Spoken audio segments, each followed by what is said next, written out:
pour introduire la communication suivante.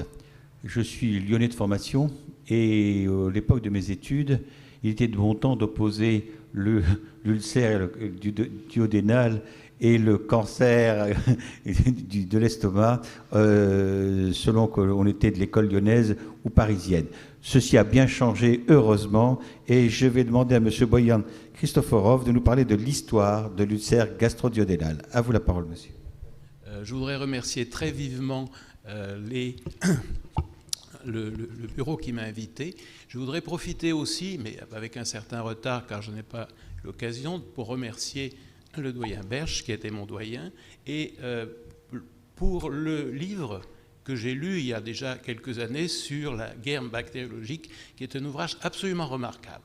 Ceux qui ne l'auraient pas lu doivent y aller tout de suite, car il dit des choses que finalement on ne connaissait pas. On ne savait pas que tout le monde est armé.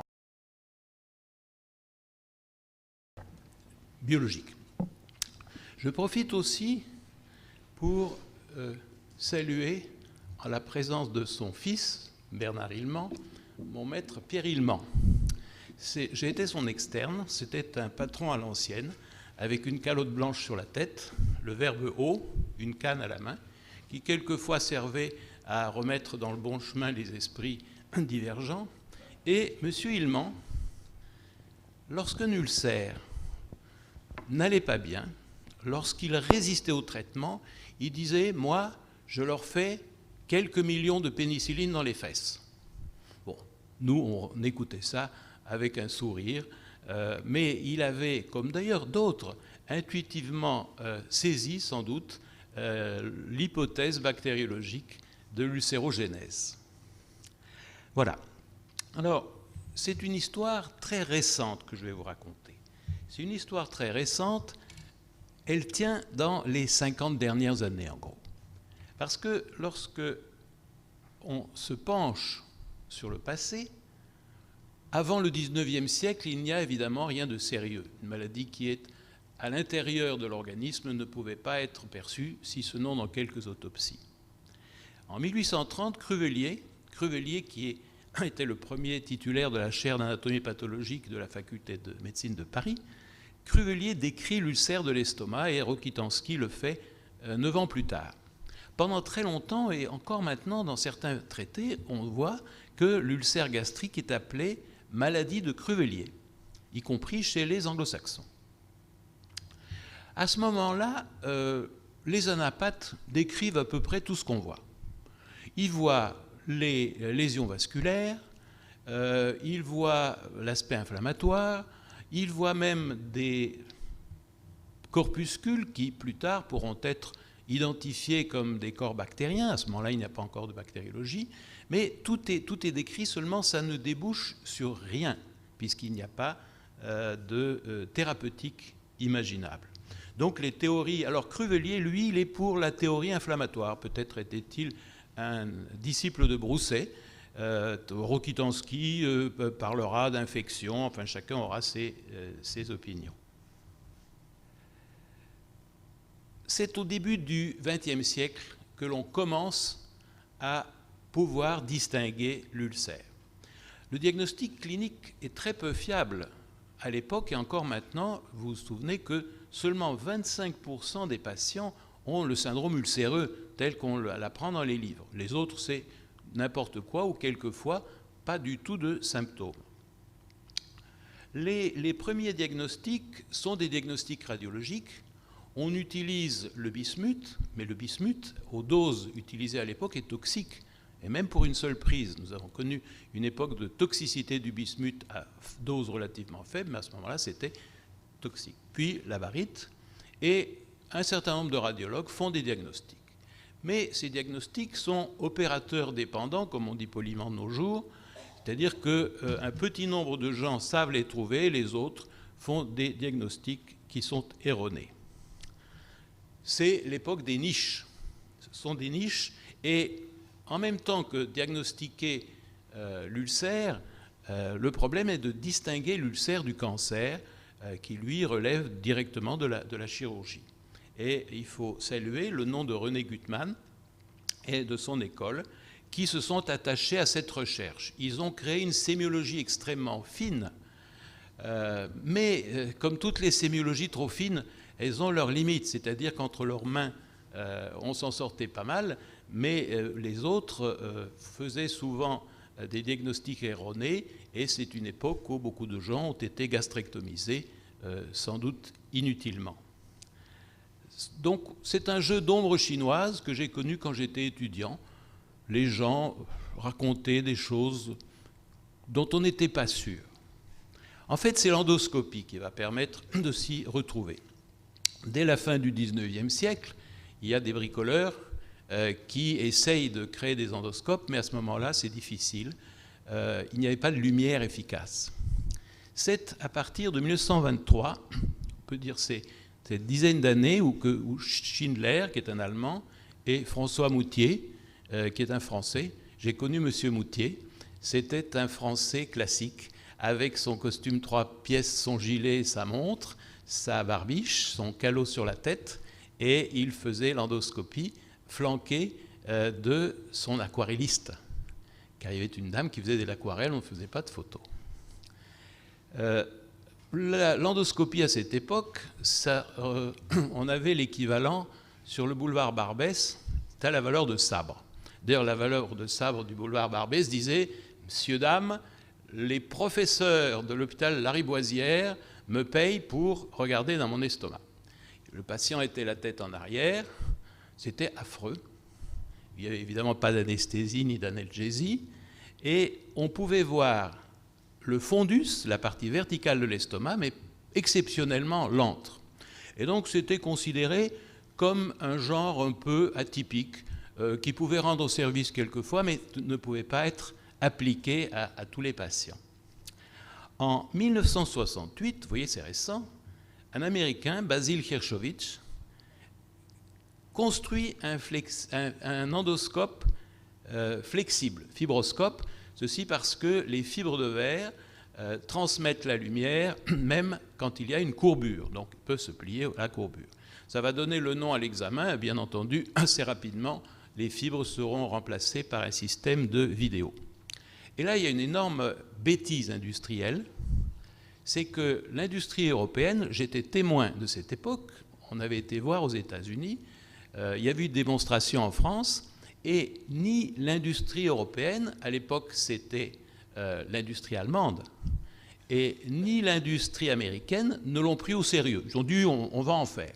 Les Japonais, eux, se sont rués, ont pris tous les brevets, ont construit toutes les machines, et jusqu'à ce jour, tout ce qui est endoscopie sophistiquée est japonais. Et les tarifs qu'ils pratiquent sont extraordinairement élevés. Vous savez qu'un endoscope, qu'on appelle fibroscope, mais qui n'est pas un endoscope pour regarder l'estomac, coûte aussi cher qu'une voiture.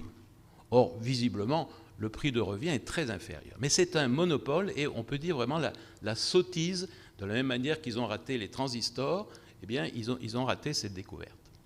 À partir de 1970, et j'ai été témoin de cette évolution, le matériel se perfectionne.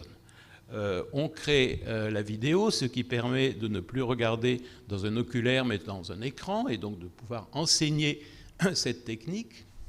Et à ce moment-là, on décrit, on classifie les ulcères, les hémorragies ulcéreuses. On trouve très facilement la solution du problème ulcère-cancer, parce qu'il suffit de faire des biopsies, il suffit de refaire l'examen, on finit par avoir un diagnostic certain. On commence à traiter les hémorragies digestives en mettant des clips, en coagulant les vaisseaux qui saignent, et puis on fixe des règles de surveillance des ulcères, puisque l'ulcère est une maladie chronique récidivante, dont on ne connaît pas la cause fondamentale, et on sait très bien que 1-2 fois par an, les malades font des poussées. Donc on crée des règles de surveillance. Les malades sont assujettis au centre gastro-entérologique.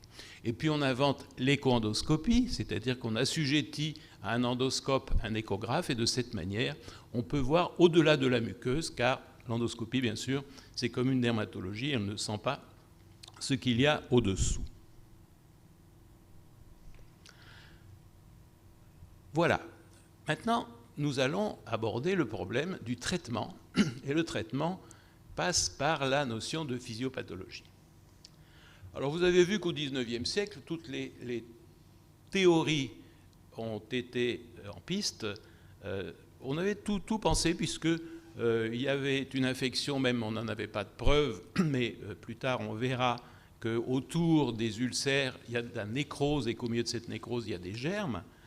L'inflammation se voit, les vaisseaux, les obturations vasculaires au stade anatomopathologique sont visibles, et il n'y a aucune règle thérapeutique raisonnable qui sort de là. Au début du XXe siècle, un Américain, Schwartz, va énoncer le premier principe qui demeure exact jusqu'à nos jours. No acid, no ulcer. Il n'y a pas, les gens qui ont une achlorhydrie ne feront pas d'ulcère. Et à ce moment-là, on s'oriente sur les traitements tenant compte de cette pathogénie. Alors il y a deux possibilités. Pour empêcher la sécrétion acide, à ce moment-là, on ne connaît que l'atropine. Et l'atropine a une durée d'action extrêmement brève, quelques heures, même pas 2 heures, et elle possède des effets indésirables très importants. Glaucome, rétention d'urine, c'est difficile. L'autre technique consiste, bien entendu, à donner des substances alcalines, c'est logique, pour neutraliser l'acidité. Mais ça ne marche absolument pas. Et pourquoi ? Parce que l'on comprend beaucoup plus tard que l'administration d'alcalinisants, de carbonate, provoque un rebond de sécrétion acide. Donc, l'effet est nul, pour ne pas dire aggravant. Et d'autre part, beaucoup de ces alcalins sont des sels de calcium. Or, le calcium, par lui-même, provoque une sécrétion acide de l'estomac. Témoin les hyperparathyroïdies qui s'accompagnent fréquemment d'un ulcère gastrique ou duodénal. Donc, ça ne marche pas très bien, mais on force la dose et on va créer le régime blanc. Régime blanc auquel est attaché le nom de CIPI. Alors, c'est du lait, c'est des alcalins, du carbonate de calcium, et tout ça en quantité énorme. Tellement importante d'ailleurs qu'en 1949 est décrit le célèbre syndrome de Burnett, Milk Alkali Syndrome, c'est-à-dire que ce sont des gens qui ont une hypercalcémie, une alcalose métabolique, une néphrocalcinose, une insuffisance rénale, et c'était de véritables catastrophes. Ça ne s'est pas beaucoup vu en France, car les thérapeutes français étaient plus raisonnables, mais aux États-Unis, c'était assez répandu. Donc, à ce moment-là, on est dans une impasse. Alors, c'est cette impasse qui provoque l'apparition de traitements totalement aberrants. Alors, on fait le lavage gastrique, mais itératif. On met un tube de Fauché et 2 fois par semaine ou 3 fois par semaine, on lave l'estomac de ces malheureux. La radiothérapie. Alors, la radiothérapie marche très bien. Elle marche très bien parce qu'elle produit une gastrite atrophique, mais évidemment, les doses reçues, personne n'a trop fouillé les résultats, mais c'était sans doute pas très très bon. Souvenez-vous de l'irradiation des végétations qui ont été faites dans les années 30 et qui ont donné lieu à des cancers de la thyroïde parfaitement documentés. On congelait l'estomac, on mettait un ballon et on congelait. Alors ça, c'était dangereux parce qu'il pouvait y avoir des nécroses, le tissu congelé, nécrose, perforation. Plus raisonnable, c'était le refroidissement. J'ai connu ce temps-là où les gens faisaient des séances de 2-3 heures où un ballon gastrique recevait une circulation d'un liquide à 4 degrés. Le patient n'était pas très très bien, mais enfin, on lui mettait une couverture sur le dos. Et puis, les injections de protéines.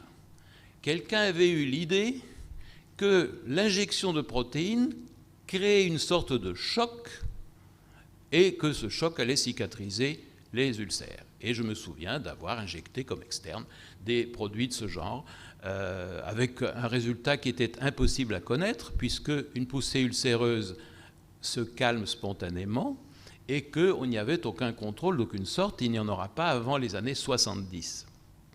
La vitamine C intraveineuse, bon, ce n'était pas toxique au moins. Et puis, comme toujours, la psychologie, la psychiatrie. C'est pas n'importe qui n'est pas ulcéreux qui veut, hein, n'est pas asthmatique qui veut, n'est pas, etc. Donc il y a des gens qui ont reçu des neuroleptiques, il y a des gens qui ceux qui en avaient les moyens, se sont allongés sur le divan. Il y avait un neurochirurgien du nom de Bucaille qui infiltrait les lobes préfrontaux. Dans certains cas graves d'hémorragie, il les coagulait même. Et puis beaucoup d'autres. Hein, ça a été vraiment une période de folie totale. À partir des années 60, on assiste à un assagissement. Un assagissement qui est dû au fait qu'il apparaît des médicaments dont l'efficacité est perceptible. Alors, comme l'atropine ne convient vraiment pas, l'industrie pharmaceutique fait la synthèse de substances anticholinergiques d'action prolongée et de tolérance meilleure. Et elle fait des médicaments de plus en plus efficaces, de mieux en mieux tolérés. Et d'ailleurs, le dernier d'entre eux, qui s'appelait la pyrinzépine, était très bien, mais trop tard. Il va s'effondrer parce que la cimétidine va apparaître.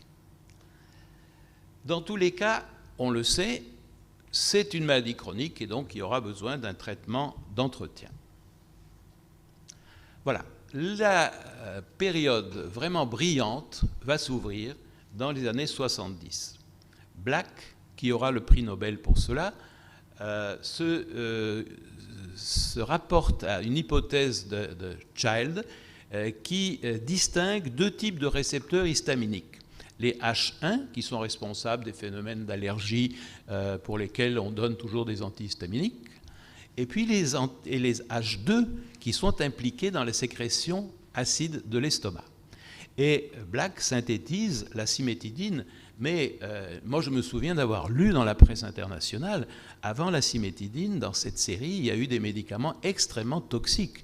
Et ce n'est pas le premier produit qui est sorti sur le marché. Il y a eu d'autres dont les noms étaient proches de la cimétidine, mais qui ne marchaient pas du tout, qui étaient toxiques.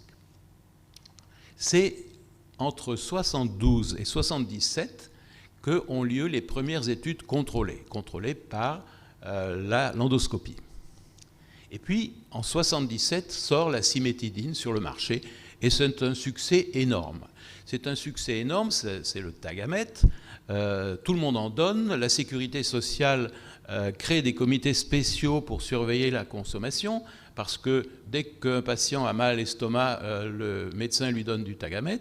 Comme il est relativement cher, c'est à ce moment-là une période un peu de bousculade où la Sécu écrit au médecin: est-ce que vous avez la preuve que vous soignez un ulcère, etc. Enfin, ça a duré un certain temps. Puis très vite, on sort des analogues qui permettent de baisser le prix et qui sont très comparables. Il n'y a pas de grande différence d'activité. Il y a très peu d'effets indésirables et donc c'est une période faste pour ce laboratoire. Alors, on donne des antiacides. D'ailleurs, on a créé des antiacides bien tolérés. Les antiacides ne sont plus des alcalins. Ce sont des substances comme les phosphates d'alumine, comme tout un tas de substances qui souvent contiennent de l'alumine et qui captent les ions hydrogène dans l'estomac, mais dans le duodénum, les libèrent et les mettent dans un cycle métabolique qui aboutit à l'expulsion de CO2. Et donc il n'y a pas d'alcalinisation systémique, il n'y a qu'un tamponnement de l'acidité gastrique. Et ça demeure un excellent traitement des brûlures ponctuelles. Mais on continue à en donner, beaucoup moins, parce qu'avec la cimétidine, en 3-4 jours, les douleurs ulcéreuses disparaissent. À ce moment-là, il y a toujours des gens qui arrivent en retard. Il y a des retardataires. Alors, des gens se tuent pour fabriquer la gastrine, joue un rôle important, c'est une hormone, et ils trouvent des antigastrines qui sont d'ailleurs réelles, efficaces, mais au moment de la sortie sur le marché, ça ne marche pas très très bien et c'est trop tard, la cimétidine domine tout. Même problème avec les prostaglandines. Il y a un très grand laboratoire qui s'est ruiné à faire des études sur les prostaglandines. Les prostaglandines sont très importantes dans différents métabolismes, mais sur le plan des médicaments, on n'en a pas tiré grand-chose. Et alors donc, on sort à ce moment-là des substances qui ont l'effet de la prostaglandine avec deux effets. Ces médicaments sont des anti-H2, aussi efficaces que la cimétidine, et en même temps un effet de cytoprotection. La cytoprotection, c'est lorsque vous créez une irritation au niveau de l'estomac, des prostaglandines sont sécrétées. Et si vous créez une agression plus forte après cette première, eh bien l'estomac est protégé. Alors c'était l'idée de mettre des prostaglandines. Malheureusement, ces médicaments sont en concurrence avec la cimétidine et ils font mal au ventre. C'est pour ça que leur succès, il en existe encore dans le commerce, mais n'est pas considérable. Et puis, nouveau prix Nobel, c'est l'oméprazole. Alors l'oméprazole, c'est assez simple. La sécrétion acide de l'estomac emprunte plusieurs stimulations. La stimulation du pneumogastrique, la stimulation de la gastrine, la stimulation par contact des aliments. Eh bien, avec les antiprotons, on agit sur l'étape finale. Tous les médicaments que nous avons vus agissaient sur l'une des voies, mais laissaient les autres en fonction. Là, on s'adresse à l'étape ultime, qui est donc inhibe la HK-ATPase et donc bloque la fabrication d'acidité. C'est extrêmement efficace sur la douleur qui disparaît en quelques heures ou en quelques jours, à tel point qu'il n'y a plus besoin d'antiacides. Sur la vitesse de la cicatrisation, à peu près, elle se fait en moyenne en 4 semaines. Il y a peu d'effets indésirables, il y en a toujours, mais enfin, il y en a assez peu. Très vite vont sortir de très nombreux analogues et on se trouve alors dans un contrôle parfait de la poussée ulcéreuse, mais sans avoir touché à la maladie elle-même, mystérieuse maladie ulcéreuse qui revient et qui revient. Et puis, alors coup de tonnerre, messieurs Barry Marshall et Robin Warren décrivent un germe qui se trouve dans la périphérie des ulcères et qui, disent-ils d'emblée, est responsable de la maladie ulcéreuse. Ça se passe mal pour eux au début. On veut les virer de leur fac parce qu'à ce moment-là, et moi j'ai connu beaucoup de mes amis, avaient consacré leur vie à faire des calculs sur le volume de sécrétion acide, sur tel, etc. Ils avaient torturé des chiens en leur faisant des poches de ci et des poches de cela. Et ces deux loustiques, tout d'un coup, disent, voilà, on a trouvé un microbe. Alors on me dit, mais des microbes, il y en a toujours eu à côté des ulcères, c'est de la nécrose, etc. Et donc, ils ont eu un moment difficile, et puis, alors, ils ont payé de leur personne, ils se sont inoculés le germe, ils ont fait une gastrite, ils se sont guéris avec des antibiotiques, ouais, ils ont fait le maximum, et puis petit à petit, la vérité s'est fait le jour. Alors, on s'est aperçu que l'éradication du germe supprime la maladie. Alors les voilà tous les deux, vous voyez, ils sont assez longtemps après leur découverte, parce qu'ils n'auront le prix Nobel qu'en 2005, alors qu'ils ont découvert leur truc en 82. Voilà le germe. Alors on a eu du mal au début, on l'appelait Campylobacter pylori, et puis parce que les études de DNA ont été telles que les taxonomistes ont dit c'est un hélicobactère, et maintenant il est facile à retrouver sur le GIMSA. Alors il y a une véritable hélicobactériologie. On a, vous voyez, il y a une spécificité d'espèce. Donc vous avez l'Helicobacter pylori, qui est le deuxième en partant du haut, mais vous en avez des tas. Félix, vous reconnaissez tout de suite les animaux. Hein, le saumon, le chat, le chien, et ce n'est pas à jour. Il doit y en avoir beaucoup d'autres depuis que j'ai emprunté cette image. Donc, c'est spécifique de l'espèce humaine. La virulence est variable selon les génotypes. C'est le génotype CAG qui est le seul très, très dangereux. L'épidémiologie est celle de la pauvreté individuelle, de la pauvreté des pays et également de l'instruction. Selon plus les gens ont un niveau d'éducation élevé, où qu'ils se trouvent, et moins ils ont d'infections.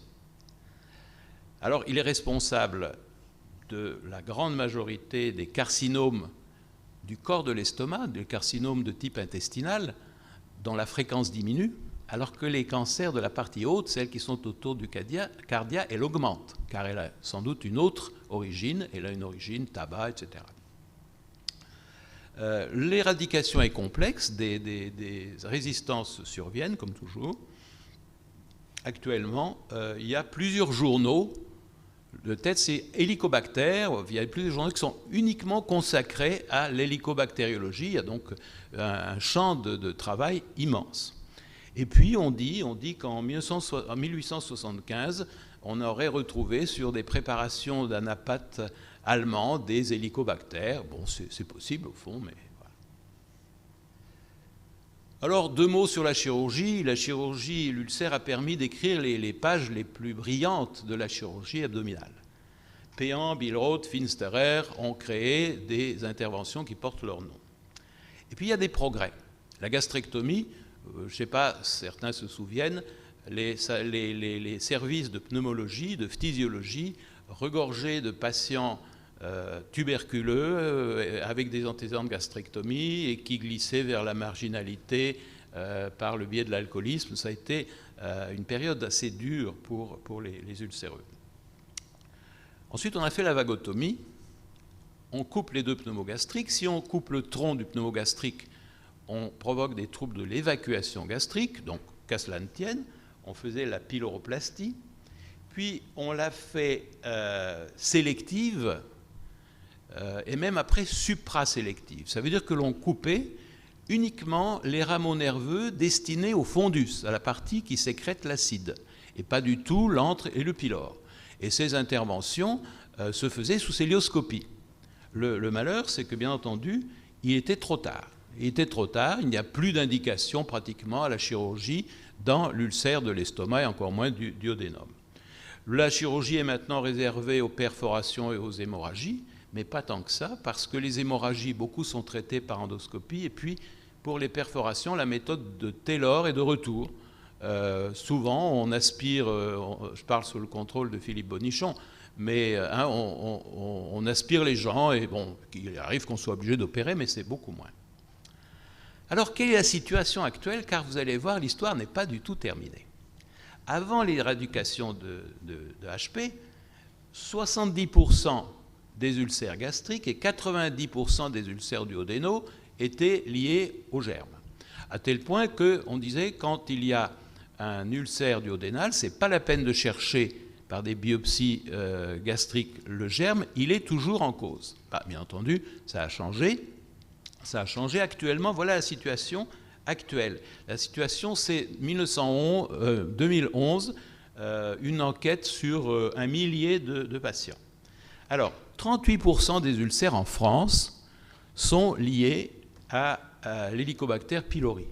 Et beaucoup plus les gens qui sont immigrants ou d'origine défavorisée.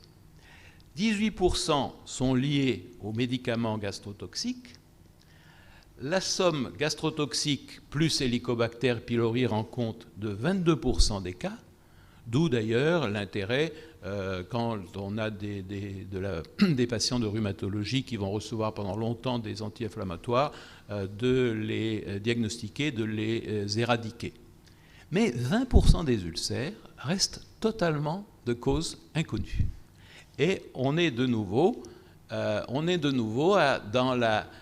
chercher. Il y a une maladie ulcéreuse dont on ne connaît pas la cause. Et ces chiffres se retrouvent partout dans les pays richement irrigués par l'antibiothérapie.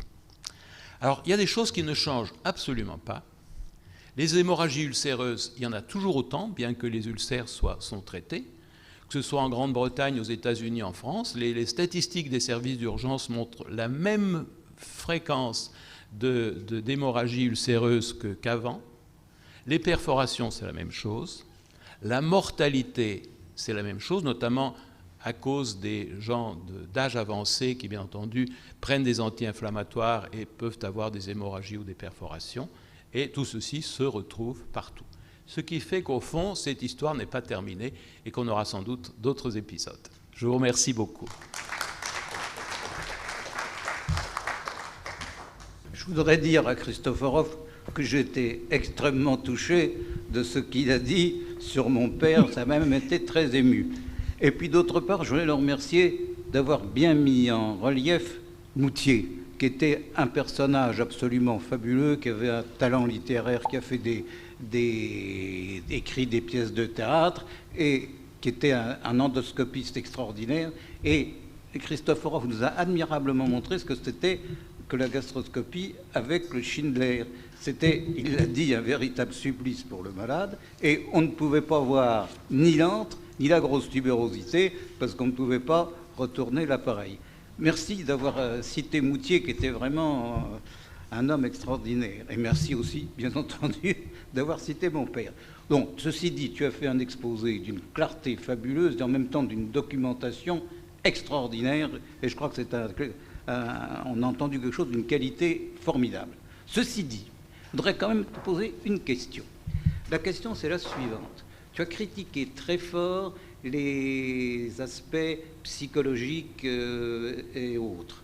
Or, je me demande si en réalité, actuellement, il n'y a pas une confusion qui expliquerait peut-être les 20% entre des ulcérations aiguës gastriques et ce qu'on appellerait la vieille maladie ulcéreuse de Cruzelier-Bucquois, pour employer une terminologie ancienne. Et je me demande si tes perforations, tes hémorragies, etc., ne sont pas des ulcérations aiguës et des hémorragies aiguës liées à des atteintes, en particulier neurologiques. Il y a eu des travaux japonais absolument extraordinaires dans les années, je ne sais plus, aux alentours de 70-71, où ils extériorisaient l'estomac de rat, le mettaient entre l'âme et la mêle, mais in vivo. Hein. Et puis, ils faisaient des lésions au niveau de l'hypothalamus latéral. Ils obtenaient des ulcérations gastriques par troubles vasomoteurs avec spasme métathériolaire et retour veineux par les arcades bordantes. Et je me demande si en réalité, ces 20% ne pourraient pas être des phénomènes d'ordre neurologique, psychiatrique, etc. C'est une question, hein, c'est pas... Bon, non, l'enquête actuelle distingue les ulcères et les ulcérations. Mais tu as raison, il y a dans beaucoup de papiers, à beaucoup d'époques, on ne distinguait pas bien l'ulcération aiguë. Car l'ulcération aiguë, qui est une ischémie, est parfaitement en rapport avec les stress, quels qu'ils soient, et qui peuvent être également psychologiques. Ça, c'est le premier point. Le deuxième point, qui est anecdotiquement connu, c'est que les déclarations de guerre et les grands événements se sont accompagnés d'hémorragies et de perforations ulcéreuses. Et ça, il y a des statistiques qui sont très claires. Ce qui laisse penser que probablement des gens étaient porteurs d'un ulcère chronique et qu'à l'occasion de l'événement, ils ont saigné. Comme de la même manière qu'un ulcéreux qui ne se connaît pas prend de l'aspirine et va saigner. Voilà. Donc il y a les deux choses. Et puis, dernière remarque sur le bismuth. Le bismuth était non seulement un pansement digestif, mais le bismuth est également un désinfectant intestinal. Et est-ce que l'effet tout de même très bénéfique qu'avait le bismuth sur l'ulcère à l'époque n'était pas lié également à cet aspect désinfectant? C'est ma deuxième question. C'est possible, mais je ne peux pas te répondre. Moi, je t'ai parlé du bismuth en tant que moyen de contraste. Mais tu sais qu'on utilise encore, et moi personnellement, le bismuth chez les hélicobactères qui résistent. On peut prescrire en France du bismuth. Il suffit d'écrire sous nitrate de bismuth léger, 1 gramme pour un sachet 1 gramme, enfin comme on faisait autrefois. Et puis il y a des pays voisins où on vend le bismuth. Oui. Voyons, j'ai bien compris, il y a quand même 22% des ulcères qui ne sont pas traités, dont l'étiologie est inconnue.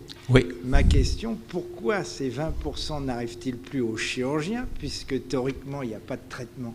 Attends, je ne t'ai pas dit qu'ils étaient insensibles au traitement. Je t'ai dit qu'ils ne reconnaissaient pas une étiologie Hélicobacter, gastrotoxique, etc., ils restent sensibles au traitement.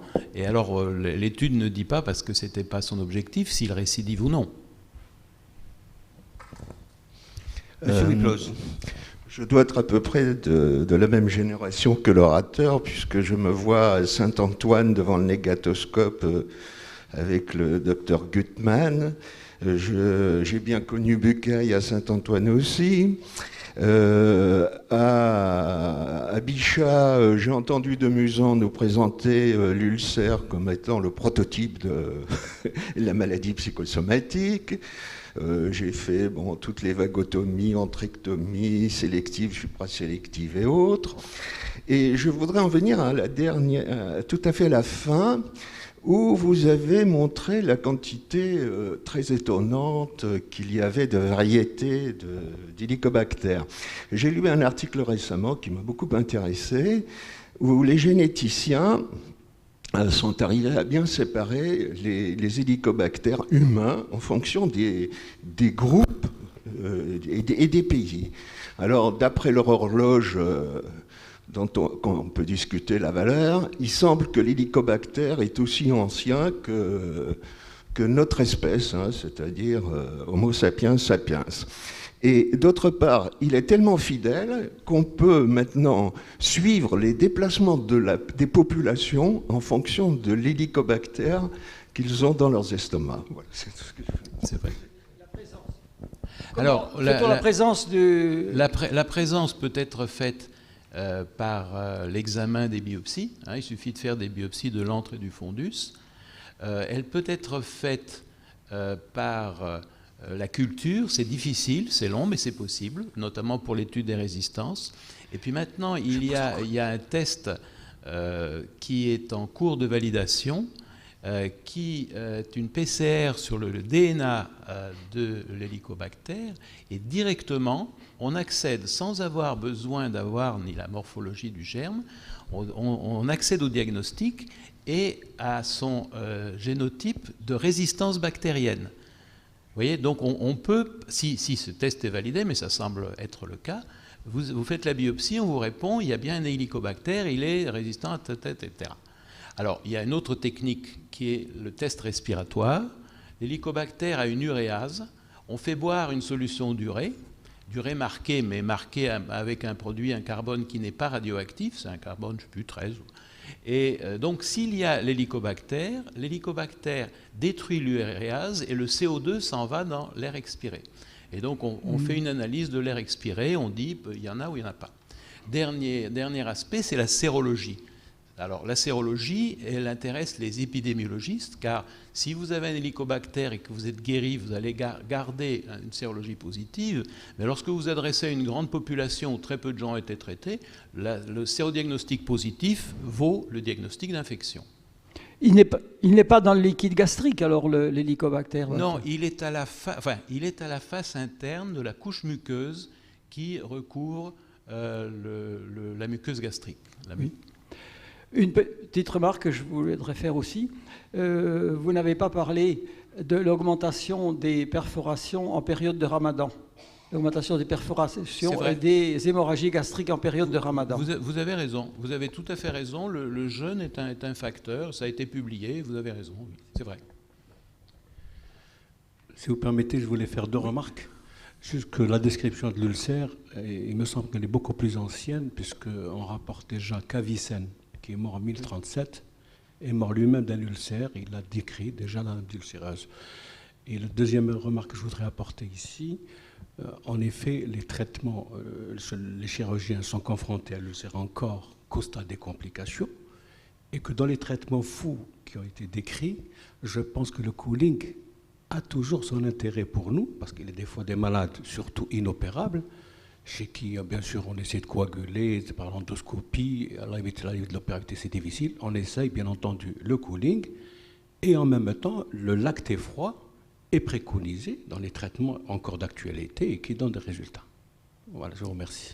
Sur le deuxième point, je ne peux pas vous répondre. Sur le premier, on ne distinguait pas l'ulcère du cancer dans les périodes anciennes.